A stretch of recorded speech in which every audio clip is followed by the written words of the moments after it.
Hello guys, स्वागत आहे तुमच्या नवीन मिनी ब्लॉगमध्ये. सो मी आहे घरी आणि इथे बघू शकता यावेळी किती मोठा अशा चिंबोऱ्या आणल्यात ना, बालाने घेतलेल्या आहे मला तोडून देण्यासाठी. आणि इथे आले माझी आजी आणि आजोबा. सो भरपूर दिवसानंतर आजी अजून सरप्राईज दिला.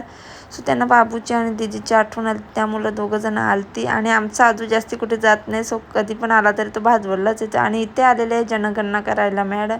सो त्यानंतर बघू शकता आपल्या मस्त साबुदाण्याच्या चकल्या, साबुदाण्याचे पापड, वेफर सर्व सामान रेडी आहे. आणि मी आज जाणार आहे घरी, त्यामुळं सर्व मी पॅक करून ठेवलेलं आहे. आणि इथे बघू शकता माझा अवतार, कारण मी उन्हातच जाऊन सर्व भरून ठेवलेलं आहे. आणि इथे मी दाखवत घेतले मला स्वतःला. सो तुम्ही बघू शकता. त्यानंतर इथे बसलेले आहेत माझे भाऊ. सो हे बघू शकता, ही आहे पबजी गँग. सो पूर्ण दिवस ही रूममध्येच पडलेले असतात पबजी खेळायला.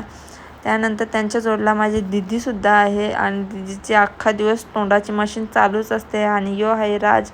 त्यानंतर माझे आजी आजोबा निघाले घरी जाण्यासाठी. सो बाला गेलेला त्यांना पाईपलाईनला सोडायला. सो आमची आजी भरपूर दिवस बिमार होते, त्यामुळं पहिली बारा चालते आमच्या इथे भादवडला.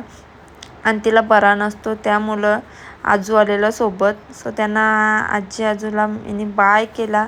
आणि बघू शकता आजी बाबूला आवाज देत आहे, कारण बाबू लागलेला मागे. त्यानंतर प्रसादने दरबार लावला आणि आम्ही आलो नंतर घरी जाण्यासाठी रेडी व्हायला. सो त्यानंतर मी खाला गोला, कारण की गोलेवाला आलेला. सो मी पहिले विनयला सांगा मी गोला खाऊन घेते, तू थांब जरा. त्यानंतर आम्ही पोचलो घरी. आणि घरी गेल्यावर बाबू आपला झोपलेलाच होता. आणि इथे बघू शकता तो उठायच्या तयारीत आहे.